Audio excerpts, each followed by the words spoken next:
Bom, e a questão da inclusão lá, e, né, e adequar o ambiente de trabalho de acordo com a necessidade aí do colaborador, né, que possui alguma deficiência aí, ou algum disfunção aí funcional, tá?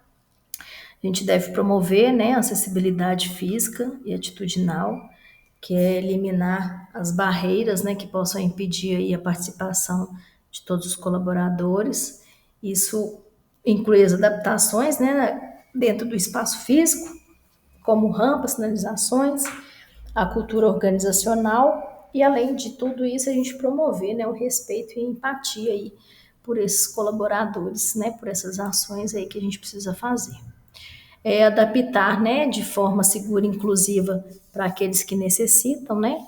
É, então, isso é uma prática inclusiva que atende às normas da segurança e a gente acaba também valorizando aí a diversidade da equipe, né? Então, a gente trabalha com as questões de ergonomia, tecnologia assertiva, flexibilizações das funções, para poder ir alcançar esse objetivo aí, né? Que é essa adaptação segura e inclusiva para colaboradores que necessitam, né? A gente não encaixa muito aí nessa parte de profissionais aí que precisam, né, que tem alguma deficiência, a gente tem até poucos PCDs aqui, e o que tem também tem uma disfunção, né, leve, né, vamos falar assim, mas se futuramente a gente precisar, né, a gente consegue aí, tem a capacidade técnica aí de ajustar essa acessibilidade aí, né. A organização da CIPA, né? Ela se dá mediante eleição, né? Essa eleição tem todo um processo de divulgação, né? Ela é protocolada, e tem datas para isso, né? Como eu falei, é tudo regido por lei. Então, todo esse trâmite aí, ele é protocolado e tem que ser realizado de forma correta, né?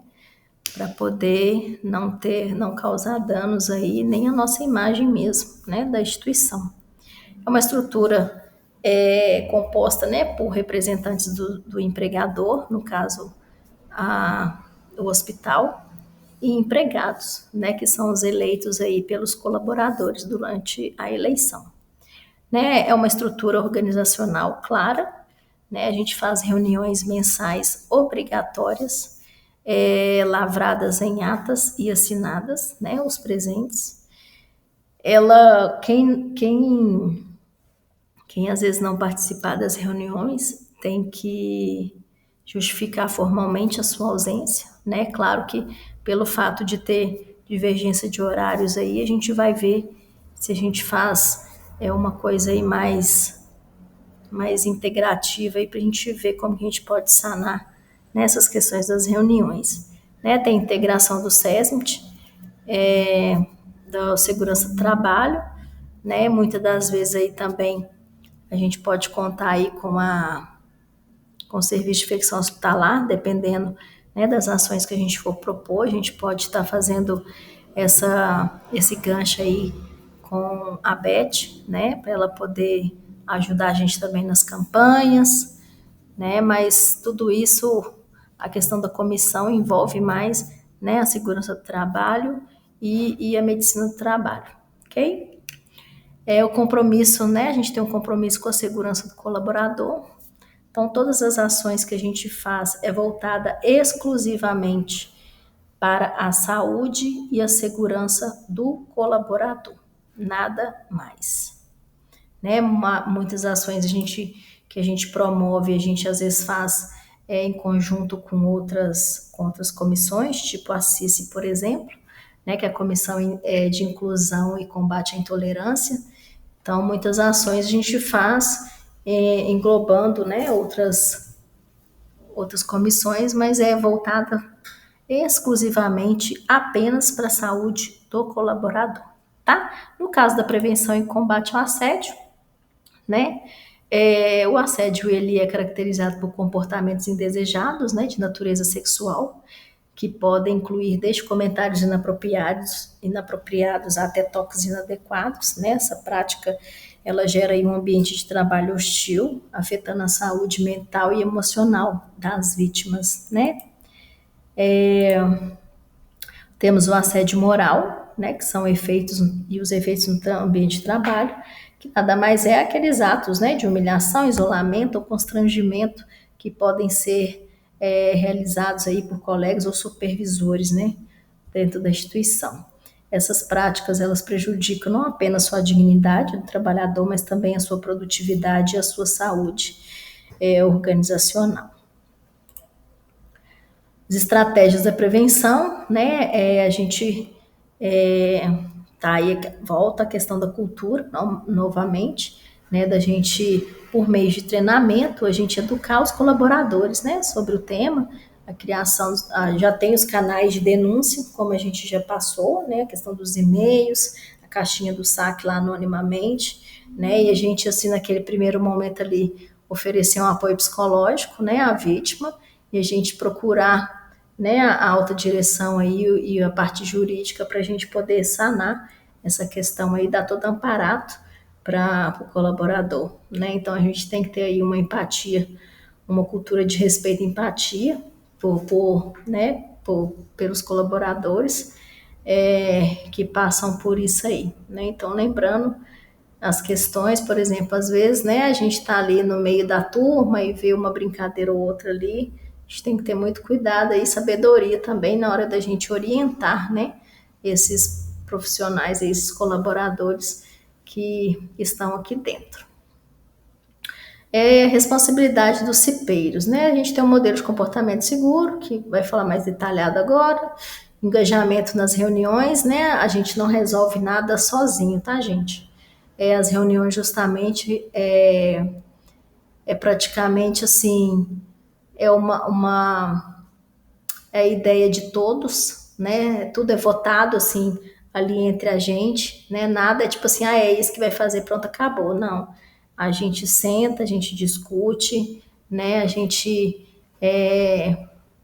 entre aspas, né? A gente vota, né, naquilo ali que a gente acha que vai ser o melhor, o que vai ser o melhor, então todo mundo participa, não é a voz de um só apenas, é a voz de todos que vão ser ali liberadas, né, nas ações, nos eventos, tá?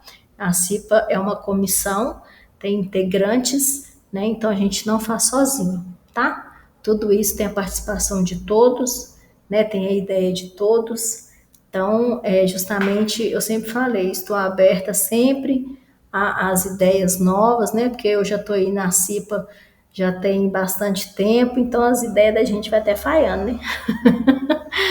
Então, eu conto muito com a colaboração de vocês, para a gente poder ter uma inovação, né? Esse ano, novamente, para a gente poder, ao máximo, aí, trazer também, né? Porque as nossas ações acabam sendo também não só campanhas de conscientização, mas também uma distração, né, naquele momento ali de agitação no dia a dia do nosso trabalho, né?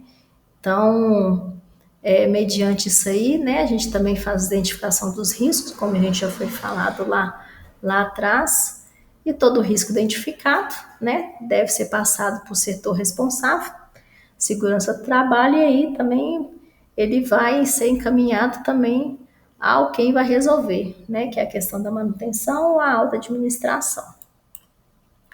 Então, é o nosso modelo de comportamento seguro, né, a gente tem atitude e consciência, né, a gente tem que reconhecer o risco do ambiente antes de iniciar qualquer atividade, né, não negligenciar, né,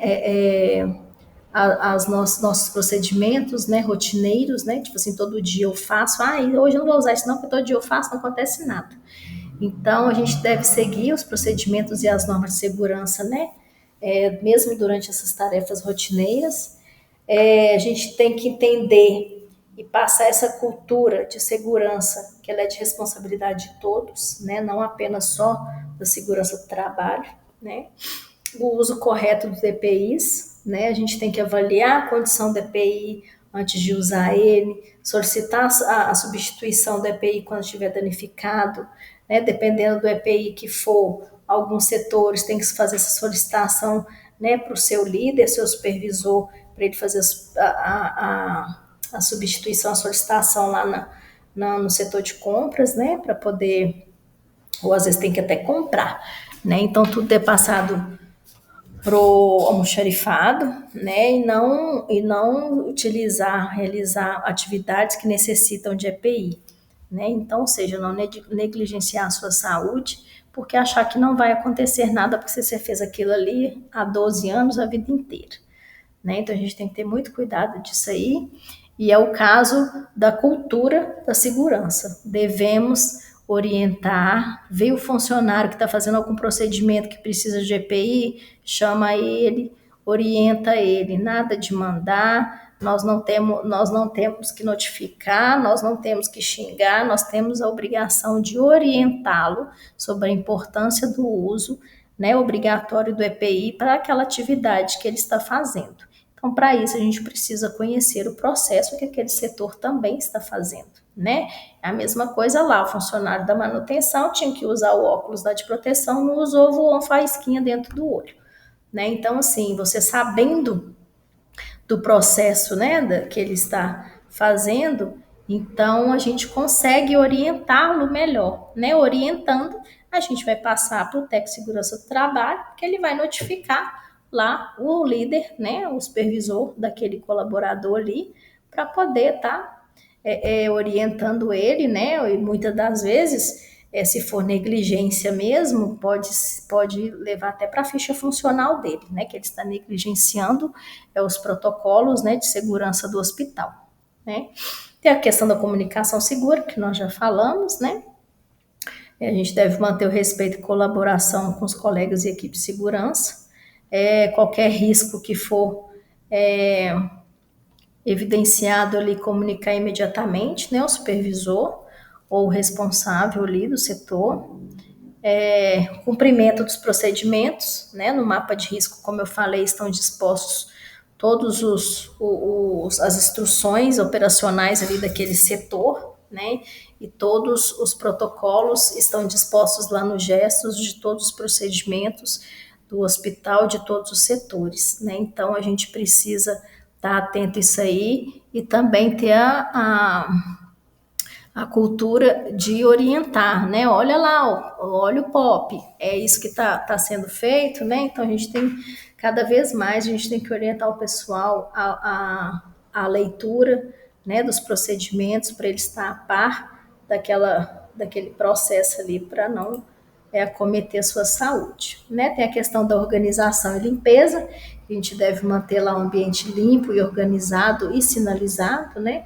Fazer o descarte correto lá dos resíduos, evitar, né, obstruir as rotas de fuga, extintores de incêndio e saída de emergência, cuidado com o próprio corpo e do colega, né? A gente deve sempre adotar uma postura aí correta, evitar de negligenciar nessas questões ergonômicas, carregar peso, vendo que não é possível, chama um colega para poder ajudar, né? Em casos de situações inseguras, não se coloque em risco, né? De forma imprudente, desnecessária, né? E a gente está aí e tem a capacitação e melhoria, né? A gente engajar mesmo os colaboradores a estar participando dos treinamentos, das campanhas, né? Buscar melhor continuamente aí as boas práticas, né, de segurança, e a gente incentivar aí os outros a adotar esses comportamentos seguros, né? Então,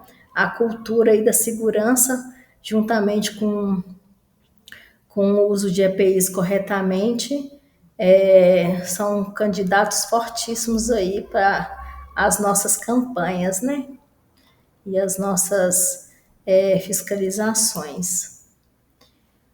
Aqui tem algumas situações, né, de comportamento seguro, inseguro, né? Por exemplo, ambiente hospitalar, você retirar a máscara para conversar, e o comportamento seguro é você manter o EPI durante todo o tempo, né? Então, segurança não é sorte, é comportamento. Prevenir é proteger a vida, né? Então, a CIP é um elo entre os colaboradores e a segurança.